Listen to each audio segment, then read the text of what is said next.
Hello everyone. A bun is here. The lady is abed. The guests have been filed away into various pleasure and torture chambers, depending upon performance. The toys have been put away, and it's time for a bun to play. Or in this case, it is time for a bun to make a character to play later on this week.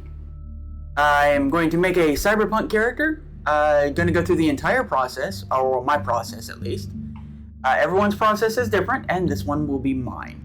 I will be making a character, as I've said in the pinned, for a special one-shot, I believe it is Saturday? Yes, I think so. Yes, this coming Saturday, for Pride Month. I believe it is for charity. And we're just going to have a whole lot of fun and celebrate Pride, and I believe punch the ever-loving hell out of some fascist, cyber-fascists. Always a good time. We're going to wait a sec, see if anybody else will join us, and if they don't, that's fine. I'm making this character either way, regardless. Though I do hope you will join me. Also, this will be somewhat instructive for people who've ever wanted to make a Cyberpunk Red character. Like, you don't have to go with my process, but I will also, at some point, be moving to the book and going through all of that. For those curious, the music that I hope you hear, unless it has stopped playing, no, is a track called Lightless Dawn by Kevin MacLeod from Incompetech.com, licensed under Creative Commons 3.0 by Attribution license. And that is what I was told to say by their own company to make sure that this does not get copyright struck or Twitch doesn't have a conniption. A contwiction? Yes, something like that. But I figured we needed a little bit of music. Anybody who's played Roll20 has probably heard Kevin MacLeod's tracks before. They're sort of included in the Roll20 thing as something that you can play. I think it's nice. It's nice. It's in the background. A little spooky.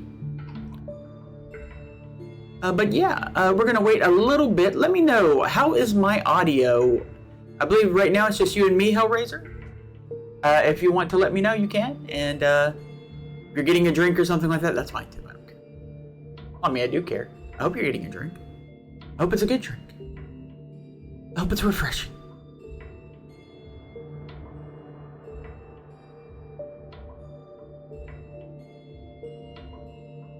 We'll be starting in about 2 minutes. And then, of course, will be very easy to catch up. And, of course, there will be VODs.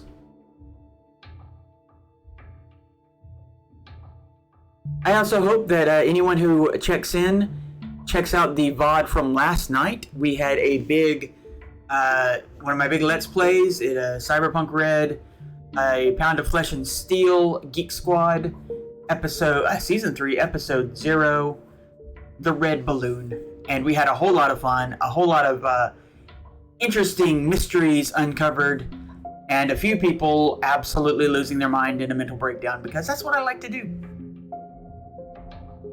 I like to get my players into a place where they feel nice and comfortable, and then things happen.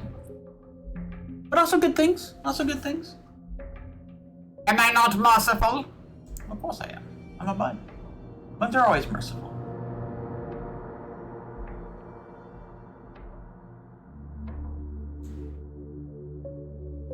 Hope everyone is doing okay. It is Tuesday in the afternoon. Most of you are probably at work. That's fine. Again, VODs exist.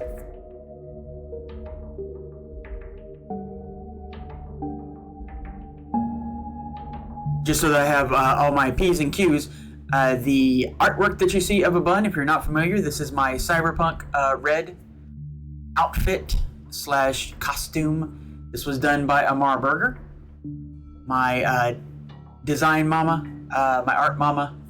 She created this, and it is absolutely gorgeous. And the character sheet is basically straight from the Cyberpunk Red book.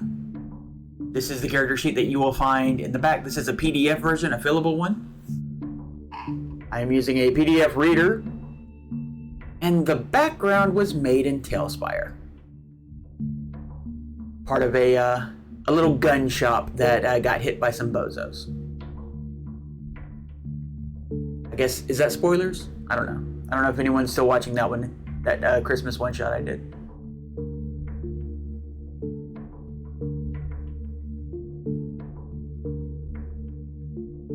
Alright, I think we are going to go ahead and get started. As they say, don't ever look at your followers and always pretend that everyone's there. So I'm going to pretend that there's 50,000 people here. And not, the 5K that's actually there. But let us go through this. So the first and foremost, we're making a Cyberpunk. And again, this is for Pub Dragon. Wait, what is it? Pocket Pub Dragon is the group. It is run by a amazing friend of mine who I actually met in through dinner and a game. Vixie Bell. You might remember us in our Cyberpunk game. She was the one who made that. Yeah, she was a tech. She was the tech who actually filled a room with neurotoxins and killed a whole lot of scientists. So all I'm saying is, watch out. She got a streak in her. Let's go on the first step. This is the first thing that I do when I am looking at making a character. And first and foremost, we got visual aids for this, so I'm excited about that. The first thing to consider is the setting. Now, in general, the setting will be sort of suggested by the system that you're using. But the setting is also having a conversation with your DM, finding out what sort of campaign this is, what they are interested in running, what kind of theme they are going for. Until you know this, trying to make a character beforehand, I mean, it's possible, obviously. You can make a character and say, hey, can I bring this character over? But you really want to try and match the setting in some way or another. So, let us read, because I actually have the write-up for this setting as part of a player pitch. Let's see what the setting says. Go common, go over here, game pitches. Okay. The name of the campaign seems to be Diamonds Forever, or Diamonds Are Forever. The synopsis. While Night City might be a capitalistic, dystopian nightmare, most of the citizens agree that love is love, and identity is between you and your crone. There will always be a place for LGBTQIA+ communities to gather and share their unique perspectives, and no place is more welcoming than the Diamond. A bar, a club, an arena for those who want to get physical before they get, physical. It's the annual Queen of the Hill Battle Royale to celebrate Pride. All the usual stars will be there, ready to strut their stuff and get a little handsy with the competition.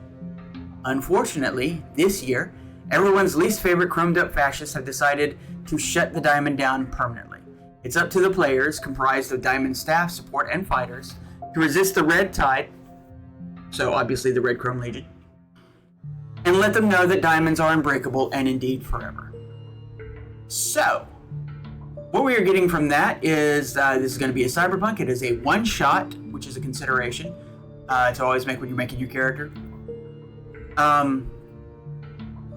Cyberpunk. We know the themes for Cyberpunk, and we know that this is going to be there's going to be a focus for Pride Month.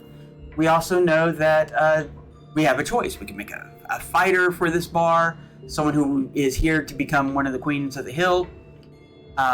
We can make support staff for the bar, and so on. The main thing that we do know, though, is that we are going to be punching some fascists. So we want to make a character that is able to throw down.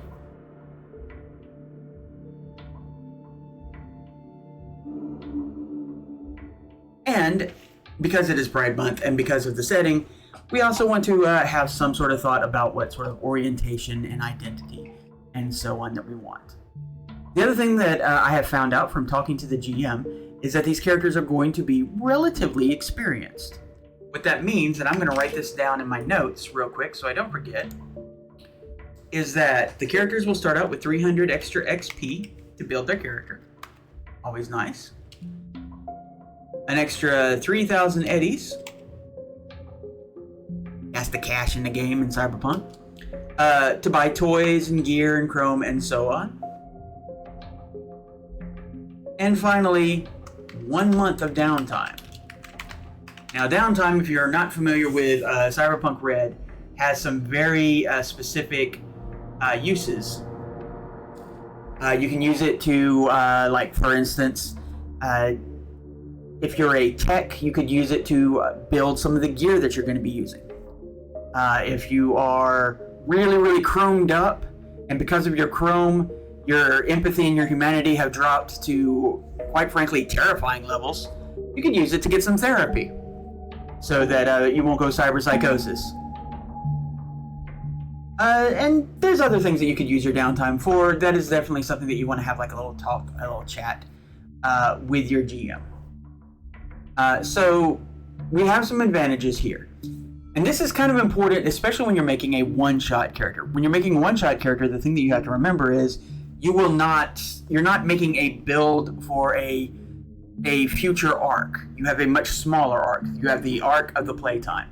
You are probably not going to advance. There's probably not going to be any XP or anything like that.